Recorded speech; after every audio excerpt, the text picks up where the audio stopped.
သင်ဟာအခုချိန်မှာဘလောက်ပဲရုန်းကန်နေရပါစေသင်ရဲ့စိတ်နေစိတ်ထားနဲ့အမှုအကျင့်တွေမှာအခုပြောပြမယ့်အချက်၅ချက်ထဲကတစ်ချက်ပြောင်းလဲလာပြီဆိုရင်ဒါဟာသင်စီကိုကုသိုလ်ကံအကျိုးပေးတော့မဲ့သင်မကြခင်ချမ်းသာလာတော့မဲ့နမိတ်တွေပါပဲမင်္ဂလာပါခင်ဗျာကျွန်တော်တို့ရဲ့ channel ကနေပြန်လည်ကြိုဆိုလိုက်ပါတယ်လူတိုင်းဟာချမ်းသာခြင်းကြတာဓမ္မတာပါပဲဒါပေမဲ့ဗုဒ္ဓဝါဒအရာတကယ်တမ်းချမ်းသာလာမဲ့သူတွေဟာကံကောင်းလို့တင်မဟုတ်ပဲသူတို့ရဲ့စိတ်အစဉ်မှာထူးခြားတဲ့ပြောင်းလဲမှုတွေအရင်ဆုံးဖြစ်ပေါ်လေးရှိပါတယ်ဒီနေ့မှာတော့ကုသိုလ်ကံအကျိုးပေးတော့မဲ့တင့်စီကိုစီးစိမ်ဥစ္စာတွေရောက်လာတော့မဲ့ရှေးပြေးနမိတ်၅မျိုးကိုဗုဒ္ဓဒေသနာတော်တွေနဲ့အညီတင်ဆက်ပေးသွားမှာဖြစ်ပါတယ်နံပါတ်1စိတ်နေစိတ်ထားပြောင်းလဲလာခြင်းပထမဆုံးနမိတ်ကတော့စိတ်ထားပြောင်းလဲလာတာပါအရင်ကဒေါသထွက်လွယ်တဲ့သူစိတ်တူလွယ်တဲ့သူဟာအကြောင်းရင်းမရှိဘဲစိတ်ထဲမှာအေးချမ်းလာမယ်တပားသူအပေါ်မေတ္တာထားနိုင်လာမယ်ဖျားရှင်ဟောကြားခဲ့တဲ့မေတ္တာဟာလူနှက်ချစ်ခင်ပြီးလက်လာပပေါများစေတဲ့အခြေခံပါတင့်စိတ်ထဲမှာ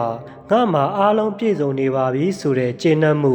စတင်ဖြစ်ပေါ်လာပြီဆိုရင်ဒါဟာချမ်းသာခြင်းရဲ့အစပါပဲနံပါတ်1ဝိရိယနဲ့စီကံဒုတိယအချက်ကတော့ဝိရိယတရားပါဥဋ္ဌာဏတမ္ပတာလို့ခေါ်တဲ့ထားကြွနိုးကြခြင်းရှိလာတာမနှက်စောစောထနိုင်လာမယ်အလုတ်အပေါ်မှာပြင်းရခြင်းမရှိဘဲအာယုံဆိုင်နိုင်လာမယ်ပြားပန်းခတ်တယ်လို့အလုတ်လုပ်တဲ့ပြားလေးတွေလိုပဲမိမိရဲ့အလုပ်ပေါ်မှာစနစ်တကျနဲ့စီကံရှိလောက်ကင်လာတာဟာစီးစိမ်ဥစ္စာတွေစုဆောင်းမိတော့မဲ့နမိတ်ပါပဲနံပါတ်3စွန့်ကြဲလိုစိတ်ပြင်းပြလာခြင်းတတိယအချက်ကတော့အံ့ဩဖို့ကောင်းပါတယ်ချမ်းသာလာမဲ့သူဟာမချမ်းသာလာခင်မှာတင်သူတစ်ပါးကိုပေးကမ်းခြင်းတဲ့စိတ်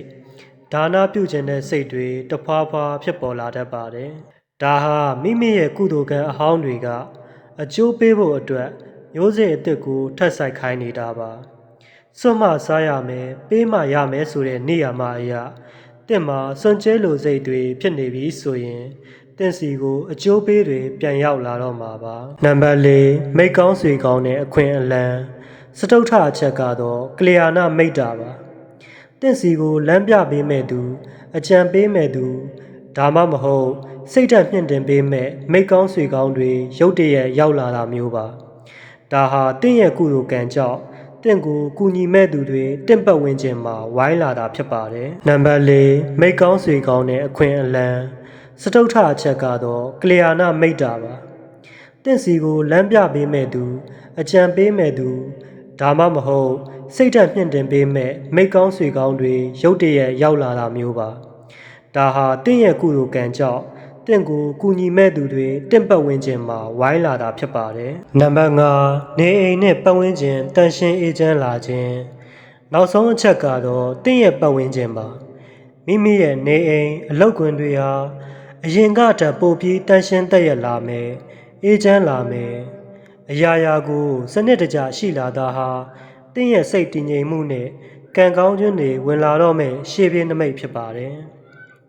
အနှစ်ချုပ်ရရင်ချမ်းသာခြင်းဆိုတာပြင်ပကရောက်လာတာထက်မိမိရဲ့အတွင်းစိတ်နဲ့အမှုအကျင့်တွေကအစတင်လာတာဖြစ်ပါတယ်